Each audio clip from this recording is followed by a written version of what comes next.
Here are 7 running backs we like at RotoWire in 2025 fantasy football drafts. Starting out, Christian McCaffrey. A lot of people are out on him, but look, Christian McCaffrey's injury last year, 9 games with an Achilles issue, hurts his knee in week 13. But that Achilles injury to me was not a football-related injury.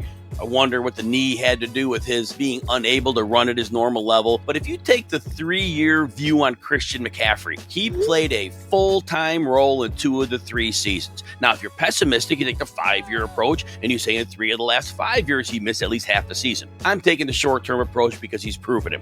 And here's the beauty of Christian McCaffrey. Still 29 years old. Over the course of his career, he's only averaging 168 carries per year. I know he's had receptions in there, but he hasn't taken the wear and tear that a lot of other aging backs have.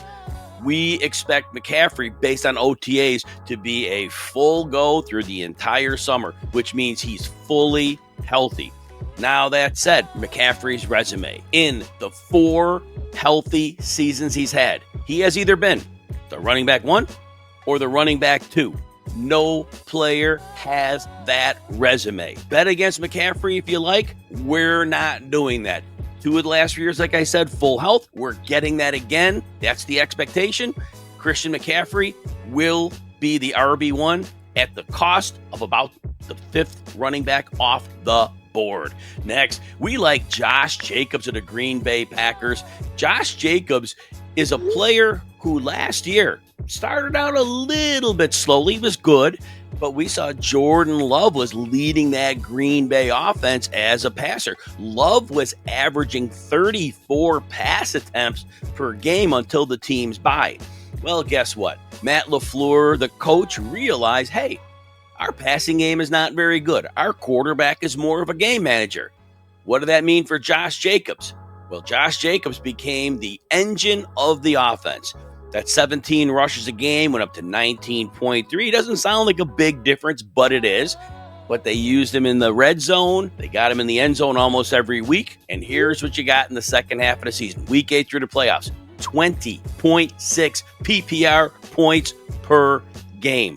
That is high-level production, not running back 1 type production in terms of the McCaffreys and the Barkleys and the Bijan Robinsons. But what Josh Jacobs is going to get you is top 8 running back numbers. And you can live with that because his cost is a little bit cheaper than that.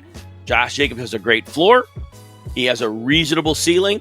And if he's used in that same role as last year all year long, his numbers may be even better than the 1,671 scrimmage yards he put up last year. We also like Breece Hall at RotoWire, and the fantasy community is a little bit worried about Breece Hall, moving him down to running back 13 in average drafts. But there's one important thing we're missing about Breece Hall. We all wondered why he was only 38th percentile yards after contact last year, 49th percentile broken tackle rate. It was a problem. It was not a good season, and we could not explain it. He seemed healthy. Well, apparently he was not. An interview with Breece Hall himself said he was battling through a knee injury all year long. Well, that makes sense to me. To see the worst version of Breece Hall after we know as a rookie, outstanding runner. Came back from his ACL, was a great receiver and still a good runner. So last year didn't make sense. That is the piece we're missing. I am taking Breece Hall at his word. Breece Hall, we have seen, he has the ability to be a top 3 running back. Now the coaching staff's talking up, getting Braylon Allen involved as well. Talk it up all day long. But if Breece Hall is back and healthy, Breece Hall is so much better than Braylon Allen or Isaiah Davis. The coaching staff will have no choice but to give Breece Hall the workload that he deserves. Breece Hall is going to be dominant, especially that mobile quarterback, Justin Fields, running in the backfield alongside him. We also like James Conner of the Arizona Cardinals. Every year, this man is undervalued in fantasy because the idea is he'll miss 2 to 3 games. Well, guess what? Running backs miss time. Very seldom do you see running backs play every game of the season. So figure you're going to miss 2 or 3 games. Not a big deal. Connor is going outside the top 20 running backs, yet when Connor's on the field, he's a borderline running back one, and he's gotten better as his career has gone on. Think to last year, 1,094 yards, 8 touchdowns, only 236 carries. He had 47 catches, James Conner did, for 414 yards. Dual threat player. Now, they have Trey Benson. People are worried. Maybe Benson gets more work. Nope. Connor got paid last year. Connor is the heart and soul of the Cardinals. He will continue to be heavily featured and continue to be the bell cow back for the Arizona Cardinals. If you're enjoying this breakdown, take a second to hit like and subscribe. It helps keep the fantasy advice coming. And if you want even more of RotoWire's tools, rankings, and insights, we got a 15% discount just for our YouTube viewers. Head to rotowire.com, choose your subscription, and use the code YouTube15 at checkout. All right, next running back we like at RotoWire, Quinshon Judkins, second-round pick of the Cleveland Browns. Quinshon Judkins is going just inside the top 24 running backs in average drafts.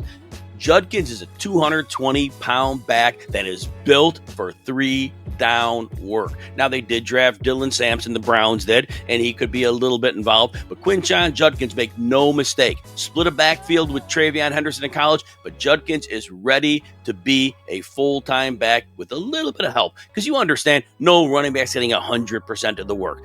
Might get 70 or 75%, and that is plenty to deal with. Now, Cleveland Browns, people are worried. It's a bad team. Yes, they are not a good team. But here's the point. Kevin Stefanski, the coach, is abandoning the 3 receiver sets they had to use when Deshaun Watson was their quarterback. What are they going to do? They're bringing in a fullback, Troy Hairston. They drafted another tight end, Harold Fannin. What does that tell us? Kevin Stefanski's going to have heavy personnel, and he's going to go back to those days when he was able to scheme up a great rushing attack. And who better to capitalize than Quinshon Judkins? All right, next, we like DeAndre Swift of the Chicago Bears because volume is king in fantasy football. You can get DeAndre Swift just outside the top 24 running backs in most drafts, but there is no backfield competition. People like Roschon Johnson, in the bottom 5th percentile, Roschon Johnson was in broken tackle rate and yards after contact, and that was a 2-year trend. DeAndre Swift may not be Superman as a runner, 3.8 yards per carry last year, but caught 42 passes, handled 253 carries. Who else is in that backfield? Kyle Munungai, late-round draft pick. DeAndre Swift is going to be on a team that has a much better offensive line than it had last year, but the biggest point is this. The Bears have great receivers. DJ Moore, Rome Odunze. We'll see how Colson Love and Luther Burden shake out. But defenses will be defending the pass. What does that mean? Free yards for Swift. And remember, if Coach Ben Johnson decides, Swift can also get heavily involved in the passing attack, and that could be an extra boost, but Swift is a great value at his cost. Next, we like Isiah Pacheco, Kansas City Chiefs. Forget what you saw in 2024. Isiah Pacheco broke his leg, came back in the second half of the season, couldn't break tackles, looked terrible. Well, guess what? He was off that leg while it was healing, and when he came back, of course, he wasn't able to do much with it. But if you remember back in 2023, Isiah Pacheco was getting you 15.4 PPR points per game. Now, he did catch 49 passes that year, and he might give up some passing down work to rookie Brashard Smith. But Pacheco, hard, no-nonsense runner. Defenses will worry about Patrick Mahomes' the passing attack at Pacheco's cost. Easily should outperform that running back 29 average draft cost, and he should get you inside the top 24 with ease and maybe even top 20.